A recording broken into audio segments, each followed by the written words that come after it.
ప్రజలు, ప్రజాస్వామ్యము, భారత రాజ్యాంగం డాక్టర్ బాబాసాహెబ్ గారు అందించిన చట్టసభలే మనకు దేవాలయాలు. అక్కడే మనం చర్చించుకుందాము, వాస్తవాలను ప్రజలకు వివరిద్దాము. ఒకరోజు కృష్ణా నది జలాల మీద, ఇంకొక రోజు గోదావరి నది జలాల మీద పూర్తి స్థాయిలో చర్చ చేద్దాము. ఒకవేళ కాదు కూడదు అనుకుంటే ఇంకా 1-2 రోజులు పొడిగించుకొని అయినా దీనికి సంబంధించిన వాస్తవాలను చర్చించుకుందాం.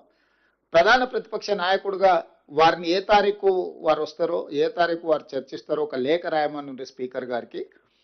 తక్షణమే ప్రభుత్వం స్పందించి శాసనసభ సమావేశాలను ఏర్పాటు చేసుకుందామని నేను వారికి సూచన చేయడం జరిగింది. సవాల్ విసరలే. ఎందుకంటే నాకు ఈ చట్టసభల పట్ల, ప్రజాస్వామ్యం పట్ల నమ్మకం, విశ్వాసం ఉన్నది. అందుకే వీధుల్లో కాకుండా, క్లబ్బుల్లో కాకుండా, పబ్బుల్లో కాకుండా, ప్రజల ముందు చులకన కాకుండా చట్టసభలలో మనం చర్చ చేసుకుందాము. రండి, మీ అనుభవంతో మీ చేసిన ప్రయత్నాలన్నీ వివరించండి. భవిష్యత్ ప్రణాళికలను కూడా మనము చర్చించుకుందాము. మీ అనుభవంతో ఏమైనా సూచన చేస్తే మా ప్రభుత్వం తీసుకోవడానికి సిద్ధంగా ఉందని నేను వారికి సూచన చేయడం జరిగింది. ఇక సడన్గా ఆయన బయలుదేరిండు. ఆయన ఏం మాట్లాడుతున్నాడో నేను చెప్పే కంటే మీ అందరు కూడా చూస్తున్నారు. నేను పేరు ప్రస్తావిస్తే నా స్థాయి తగ్గుతుంది కాబట్టి పేరు ప్రస్తావించడానికి కూడా నేను ఇష్టపడడం లేదు. ఎందుకంటే బాధ్యత వచ్చిన తర్వాత బాధ్యతాయుతంగా వ్యవహరించాలని చెప్పి ఈరోజు నేను భావిస్తున్నా. నాకు తెలిసి ఈ భాషలకు ఏ విధంగా సమాధానం చెప్పాలో మీ అందరికి కూడా తెలుసు నా గురించి. కాకపోతే ఏంటంటే ఇంకా ఆ దిశగా వెళ్ళొద్దు అని నేను అనుకుంటున్నా. అయితే ఈరోజు ప్రధానంగా 2 విషయాల మీద నాకున్న అవగాహనను మీతో పంచుకోదలుచుకున్నాను. మొట్టమొదట తెలంగాణకు సంబంధించిన కృష్ణానది జలాల మీద చర్చించుకుందాం. చాలా వివరాలు, నీటి కేటాయింపుల విషయం నుంచి ఉమ్మడి రాష్ట్రం, ఆ తర్వాత తెలంగాణ రాష్ట్రంలో నీటి కేటాయింపులు, వినియోగం మీద పెద్దలు ఉత్తమ్ కుమార్ రెడ్డి గారు పూర్తిగా వివరణ మనకు వివరించడం జరిగింది, సమాచారం ఇవ్వడం జరిగింది. వారు కొన్ని అంశాలను ఏవైతే ఇంకా ముందుకు మనం తీసుకెళ్లాలనో ఆ అంశాలను మీ అందరితో నేను పంచుకోదలుచుకున్నాను. ఈరోజు కృష్ణానది జలాల మీద ఆంధ్రప్రదేశ్కి 512, తెలంగాణకు 299 టీఎంసీల నీటి కేటాయింపుల కోసం చంద్రశేఖరరావు గారు 2015లో కావచ్చు, 2020లో కావచ్చు, ఆ తర్వాత కృష్ణా బచావ్ ట్రిబ్యునల్ ఇచ్చినప్పటి వరకు శాశ్వతంగా బ్లాంకెట్గా మంజూరు చేసి వచ్చేసిండు. అది అయిపోయిన తర్వాత వారు బేసిన్లు లేవు, బేసిజాలు లేవు, మీరు గోదావరిలో 3000 టీఎంసీలు సముద్రంలో పోతున్నాయి, మీరు తీసుకెళ్ళండి. కృష్ణా బేసినే కాదు, గోదావరి బేసిన్ నుంచి కృష్ణా బేసిన్, కృష్ణా బేసిన్ నుంచి పెన్నా బేసిన్ వరకు, గ్రేటర్ రాయలసీమ అంటే ప్రకాశం, నెల్లూరు వరకు కూడా మీరు నీళ్లు తీసుకెళ్ళండి.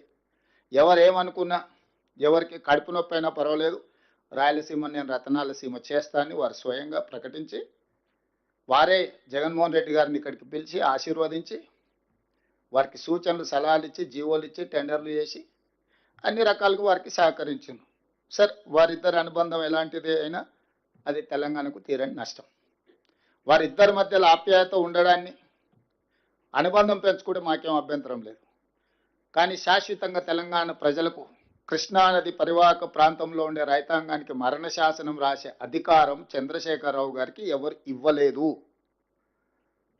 ప్రజల యొక్క హక్కులను కాపాడడానికి మాత్రమే ప్రజలు అధికారం ఇచ్చారు. ఆ అధికారాన్ని వినియోగించి తెలంగాణ రైతాంగం, తెలంగాణ ప్రజలకు శాశ్వత మరణ శాసనం రాసే అధికారం చంద్రశేఖరరావు గారికి ఎవరు ఇవ్వలేదు. వాస్తవంగా చంద్రశేఖరరావు గారు ఇంకొక విధంగా వాదించినుంటే ఈరోజు హైదరాబాదు నగరానికి తాగునీళ్లు తెచ్చుకుంటున్నాం కృష్ణానది నుంచి. హైదరాబాదు నగరంలో ఇతర రాష్ట్రాలతో పాటు ఆంధ్రప్రదేశ్ ప్రజలు కూడా దాదాపు 20% ఉన్నారు. అసలు ఉమ్మడి కోటా నుంచి హైదరాబాదు నగరానికి తాగునీటి జలాలను సపరేట్ చేసిన తర్వాత మిగిలినవి పరివాహక ప్రాంతం మీద మనం పంపకాలు చేపడదాము అన్నుంటే అది చర్చ ఇంకొకలాగా ఉండేది. ఆ విధంగా వారు ఎప్పుడు చర్చించలే. అదేవిధంగా ఈరోజు ఉన్న ప్రాజెక్టులకు సంబంధించి మనము నష్టాన్ని ఒకటే కోణంలో చూస్తున్నాం, నేను రెండో కోణంలో కూడా చూస్తున్నా. ఆనాడు ఉమ్మడి రాష్ట్రంలో 2011 ఆనాడు చిన్నారెడ్డి గారు, డాక్టర్ మల్లు రవి గారు, డికే అరుణ గారు ఉమ్మడి రాష్ట్రంలో ప్రధానంగా పాలమూరు రంగారెడ్డి జిల్లాల కృష్ణా పరివాహక ప్రాంతంలో సాగునీరు తాగునీరు తీవ్రమైన సమస్య ఉన్నదని మాట్లాడితే ఆ రోజు ఉమ్మడి రాష్ట్రంలోనే కిరణ్ కుమార్ రెడ్డి గారు ముఖ్యమంత్రి ఉన్నప్పుడు పాలమూరు రంగారెడ్డి ఎత్తిపోతల ప్రాజెక్టుకు ప్రభుత్వం ఆనాడు సర్వేలకు జీవోలు ఇచ్చి ప్రాజెక్టు నిర్మించాలి, రోజుకు 2 టీఎంసీల నీళ్లు తీసుకోవాలి, జూరాల నుంచి తీసుకోవాలని చెప్పి ఆ రోజు స్పష్టంగా నివేదిక ఇవ్వండి అని చెప్పి సర్వేకు ఆదేశాలు ఇవ్వడం జరిగింది. ఈరోజు చంద్రశేఖరరావు గారు జూరాల నుంచి పాలమూరు రంగారెడ్డి ఎత్తిపోతల ప్రాజెక్టును శ్రీశైలంకు తరలించడం వల్ల జరిగిన నష్టాన్ని నేను వివరించదలుచుకున్నా. ఈరోజు అది తుంగభద్ర కావచ్చు, లేకపోతే కృష్ణానది కావచ్చు, భీమా కావచ్చు, నదులు ఉపనదుల నుంచి ఏ వచ్చినా మహబూబ్ నగర్ జిల్లాలో గద్వాల్ అలంపూర్ ప్రాంతంలో మొట్టమొదటి తెలంగాణ రాష్ట్రంలోకి నీళ్లు వస్తాయి. ఆ నీళ్లు తెలంగాణ రాష్ట్రంలోకి వచ్చిన ఎంబడే ఒడిసి పట్టుకొని తెలంగాణకు తెచ్చుకుని ఉంటే ఈరోజు ఆంధ్రప్రదేశ్ ప్రభుత్వం శ్రీశైలం బ్యాక్ వాటర్స్ నుంచి పోతిరెడ్డిపాడు కావచ్చు, హంద్రిని కావచ్చు, ముచ్చమరి కావచ్చు, మల్యాల కావచ్చు, కేసీ కెనాల్కు కావచ్చు, ఏవైనా వెలుగొండ కావచ్చు, ఏ ప్రాజెక్టులకైనా నీళ్లు మనం వదిలితేనే వాళ్ళకి దొరుకుతుండే. ఇవాళ నీళ్లు వచ్చినప్పుడు వచ్చిన దగ్గర పట్టుకోకుండా వదిలేసి మహబూబ్ నగర్ జిల్లాలో ఎంటర్ అయిన నీళ్లు తిరిగి మళ్ళీ కర్నూలు ప్రాంతం ఆ పక్క నుంచి తిరుక్కొని మళ్ళీ ఇక్కడికి వచ్చినప్పుడు ఇక్కడ పట్టుకుంటా అంటున్నాడు. కింద మీద ఉన్నప్పుడు పట్టుకోకుండా చివర పట్టుకోవడం వల్ల ఈ నీళ్లు కంప్లీట్గా రాయలసీమ ప్రాంతానికి వెళ్ళిపోవడంతో అక్కడొచ్చిన నీళ్లను అక్కడి నుంచి అక్కడనే దారి దోపిడీ చేసే పరిస్థితి ఈరోజు రాయలసీమ కానీ ఆంధ్రప్రదేశ్ ప్రభుత్వానికి ఇచ్చింది. చంద్రశేఖరరావు గారు తెలంగాణ రాష్ట్రంలోకి ప్రవేశించిన కృష్ణానది జలాలను ప్రవేశించిన ఎంబడే పాలమూరుకు, రంగారెడ్డికి, నల్గొండకు, ఇతర ప్రాంతాలకు తరలించకపోయిన ఉంటే ఈరోజు పోతిరెడ్డిపాడు కానీ, రాయలసీమ లిఫ్ట్ కానీ, మాల్యాల కానీ, ముచ్చమరి కానీ ఇతర ఏ ప్రాజెక్టు కూడా రాయలసీమకు నీళ్లు తరలించుకోకపోవడానికి అవకాశం లేకుండా ఉండుండే.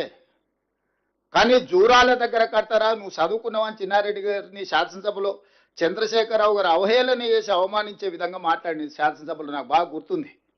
ఆ రోజు చిన్నారెడ్డి గారు, మీరు శ్రీశైలం బ్యాక్ వాటర్స్ నుంచి పాలమూరు రంగారెడ్డి ఎత్తిపోతల లిఫ్టులు పెట్టకండి, ఖర్చుతో కూడుకున్నది, మీరు జూరాల నుంచి ఇటు నుంచి ఇట్టే తరలించుకుంటే మనకు ప్రయోజనం అని ఆ రోజు చిన్నారెడ్డి గారు అంటే, చిన్నారెడ్డి గారిని చాలా వారు సౌమ్యులు కాబట్టి స్వయం వెనక్కి తిరగానులే అంత అవమానకరంగా మాట్లాడు.